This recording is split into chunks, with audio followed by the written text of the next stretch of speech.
Hi friends, welcome to my channel. ఈరోజు ఏం చేస్తున్నాను అని చూస్తున్నారా? మామిడికాయల సీజన్ వచ్చేసరికి మన ఇంట్లో ఆవకాయలు మాగాయలు కామన్ కదండి. ఆవకాయలు చూసి అదొక ఇదనమాట. ఎన్ని పచ్చళ్ళున్నా ఆవకాయ అనేది ఒక ముద్దలో తినకపోతే తిన్నట్టు ఉంటుందండి. అండ్ ఆవకాయ అయితే వేసుకున్నాను. ఇది వచ్చేసి గుత్తి వంకాయ కూర అండి. దీని తాలూకు రెసిపీ నా ఛానల్లో అప్లోడ్ చేశానండి. మీరు అక్కడికి వెళ్ళిపోయి చూసేయచ్చు అనమాట. చూసారా, గుత్తి వంకాయ కర్రీ అనమాట. ఇది రోటీస్లో కానీ పుల్కాల్లో కానీ చాలా బాగుంటుంది. అండ్ వేడి వేడి అన్నం అనమాట.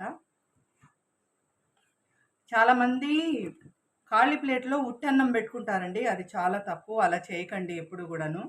కొంచెం ఉప్పు కానీ లేదా మనం వండుకున్న కూరలు ఏదైనా సరే, అట్లీస్ట్ పచ్చడైనా సరే, అది పెట్టుకున్న తర్వాతే అన్నం పెట్టుకోవాలి. సో ఈ మాట కరెక్టే అంటారా? నిజమే అంటారా? నిజమైతే నా కామెంట్ సెక్షన్లో చెప్పేసేయండి. అలాగే నా వీడియో కనుక నచ్చినట్లయితే లైక్ చేయండి, షేర్ చేయండి. ఓకేనా friends? Thank you so much.